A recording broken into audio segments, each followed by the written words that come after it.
दोस्तों, स्वागत है आपका हमारे YouTube चैनल पर। और आज हम आपको बताएंगे समांतर प्लेट संधारित्र के बारे में।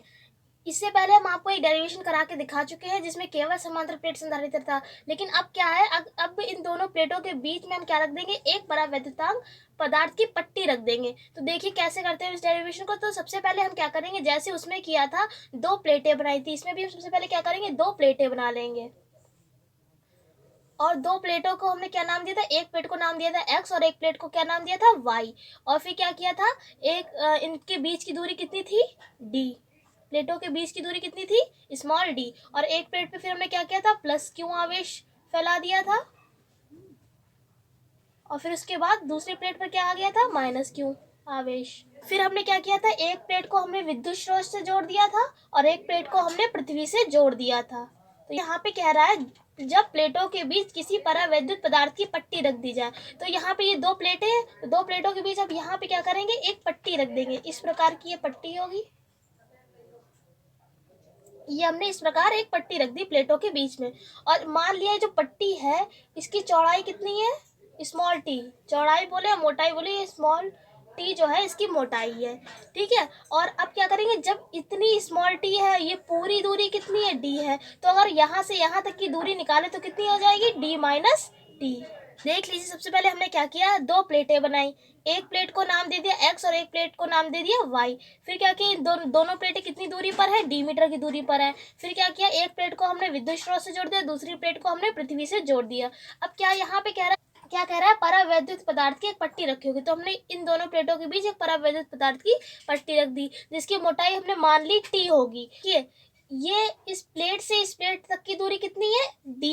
और इस पट्टी की दूरी कितनी है, t। तो जब हम यहाँ से यहाँ तक की दूरी निकालेंगे तो क्या निकलेगी, d माइनस टी। अब देखिए, जैसे जैसे हमने चित्र में आपको बताया है वैसे ही वैसा लिखा। सबसे पहले क्या लिखा, इस प्रकार के संधारित्र में दो प्लेटों के बीच किसी परावैद्युत पदार्थ की पट्टी रख देते हैं। देखिए, हमने दो प्लेटों के बीच क्या रखी है, एक परावैद्युत पदार्थ की पट्टी रखी है। फिर हमने क्या किया, एक प्लेट का संबंध किससे कर दिया, विद्युत स्रोत से, इस प्रकार।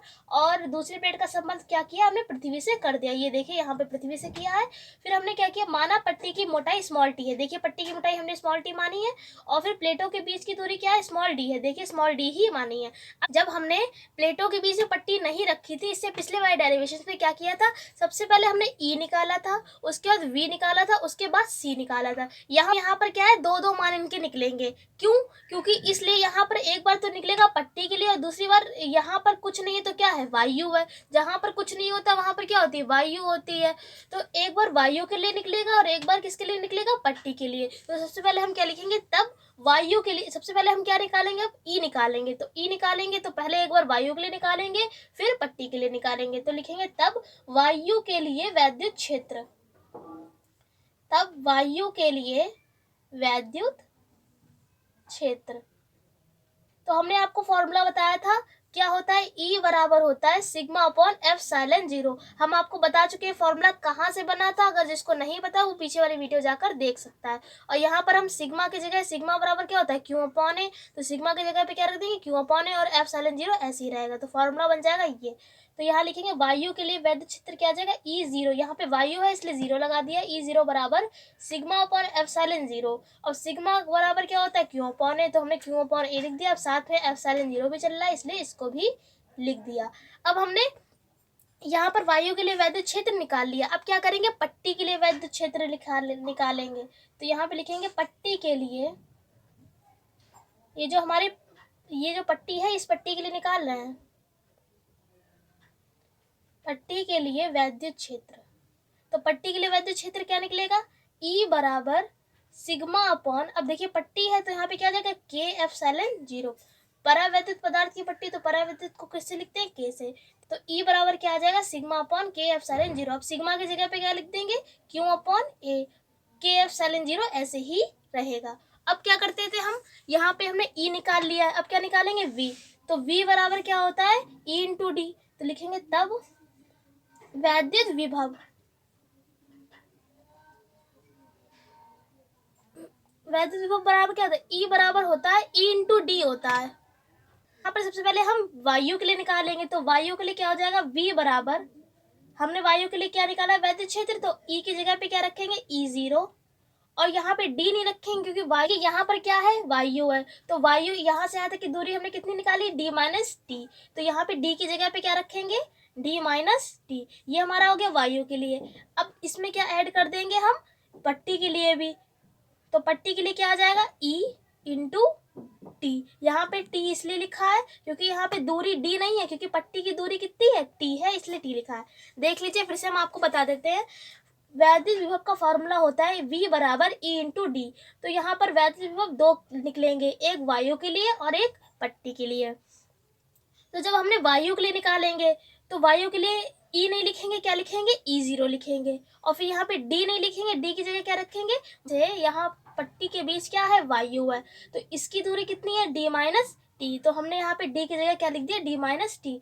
अब क्या करेंगे, हम प्लेट के लिए निकालेंगे वैद्युत विभव, तब क्या करेंगे, यहाँ पे E नहीं रख, यहाँ पे E निकाला है पट्टी के लिए वैद्युत क्षेत्र, तो E ही रखेंगे, और यहाँ पे पट्टी की दूरी लिखी है, मतलब या मोटाई लिखी है, तो हमने पट्टी की मोटाई कितनी मान रखी है, स्मॉल टी, इसलिए डी की जगह क्या रखा है, स्मॉल टी रखा है। अब क्या करेंगे, यहाँ पे E0 और E की वैल्यू पुट करेंगे, तो क्या आ जाएगा, V बराबर E0 की वैल्यू क्या है, Q अपॉन A एप्सिलॉन 0। यहाँ पे Q0 की वैल्यू पुट कर दी और यहाँ पे D माइनस टी ऐसे ही रहेगा, फिर ये प्लस लगा लिया। अब यहाँ पे E की वैल्यू पुट कर दीजिए, क्या है, Q अपॉन A के एप्सिलॉन 0, ये आ जाएगा, और यहाँ पे T भी ऐसे ही रहने दीजिए। अब देखिए क्या करेंगे हम, यहाँ पे Q अपॉन A एप्सिलॉन 0 यहाँ पर भी है और यहाँ पर भी है, तो हम क्या करेंगे, इसको कॉमन ले लेंगे, तो क्या आ जाएगा, V बराबर Q अपॉन में A एप्सिलॉन 0, इसको कॉमन ले लेंगे। अब देखिए अंदर क्या बचा, यहाँ पर ये ले चुके थे, तो क्या बचा, D माइनस टी, ये प्लस लगा लिया। अब यहाँ पर ये ले चुके थे, केवल यहाँ पे क्या बचा है, K, और क्या बचा है, T, तो यहाँ पर क्या आ जाएगा, प्लस T अपॉन K। ये देखिए ये प्लस है और ये क्या है, T है, T अपॉन K, इसको ब्रैकेट में बंद कर देंगे। ये हमारा आ गया V का मान। अब हमने E निकाल लिया, V निकाल लिया, अब क्या निकालेंगे, C निकालेंगे, तो लिखेंगे तब वैद्युत धारिता। C यहाँ पे क्या होती है, कैपेसिटेंस, मतलब कि धारिता, तो धारिता क्या फॉर्मूला होता है, C बराबर Q अपॉन V, और पीछे अभी हम V की वैल्यू निकाल चुके हैं, तो यहाँ पे V की वैल्यू पुट कर दीजिए, तो क्या आ जाएगा, C बराबर Q अपॉन Q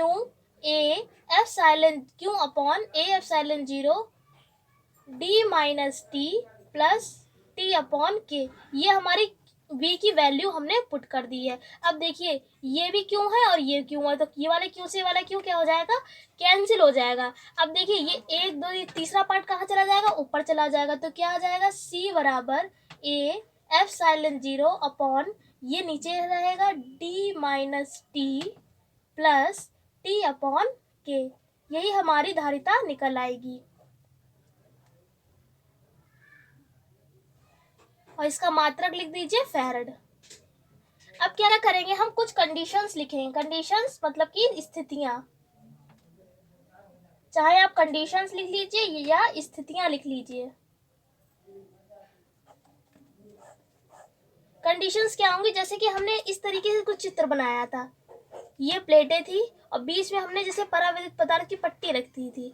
अब अगर हम मान लें कि ये जो दो प्लेटें हैं इसके हर जगह पट्टी पट्टी रख दे, इस तरीके से ये पट्टी रख दी, ये पट्टी रख दी, मतलब इस तरीके से पट्टी पट्टी पट्टी रख दे, तब क्या होगा, टी जो बराबर है वो किसके हो जाएगा, डी के, क्योंकि बीच की दूरी कितनी थी, डी, और पट्टी की दूरी कितनी थी, टी। जब टी टी टी टी हो जाएगी तो पूरी दूरी इसकी कितनी हो जाएगी, टी, और टी बराबर किसके हो जाएगा, डी के। तो लिखेंगे, यदि पहली कंडीशन डाल के लिखिए, यदि प्लेटों के बीच संपूर्ण स्थान में कोई परावैद्युत पदार्थ की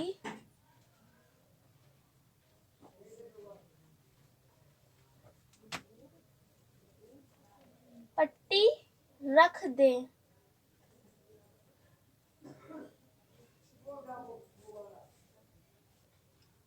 अब देखिए क्या किया हमने, हर जगह पट्टी रख दी, तो क्या हो जाएगा, टी का मान जो है वो बराबर हो जाएगा डी के।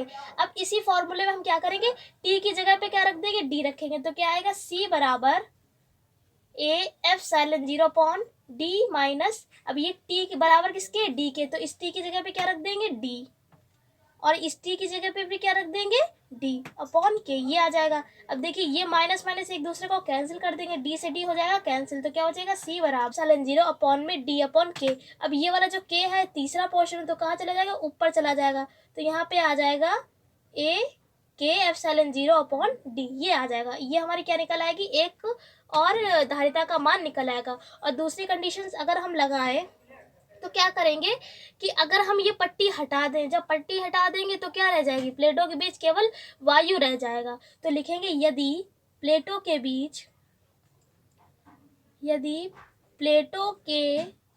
बीच वायु या निर्वात हो, अगर मान ले हम ये प्लेट हैं, इन प्लेटों के बीच ये पट्टी हटा देंगे तो क्या रह जाएगा, केवल वायु रह जाएगी।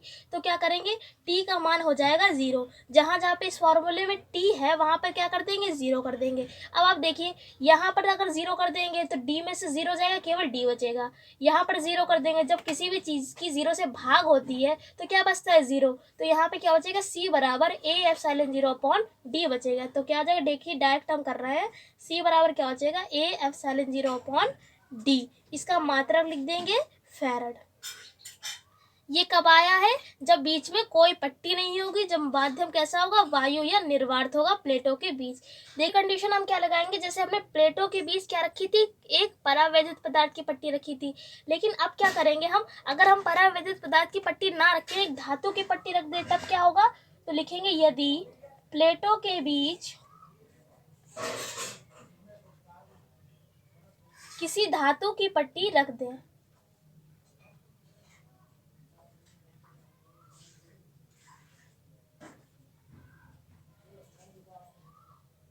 हमने क्या लिखा, यदि प्लेटों के बीच किसी धातु की पट्टी रख दें, तब क्या होगा, के बराबर क्या हो जाएगा, इन्फानाइट, यानी के का मान कैसा हो जाएगा, अनंत हो जाएगा। तो जहां जहां पे के था उसकी जगह पे हम क्या रख देंगे, अनंत रख देंगे।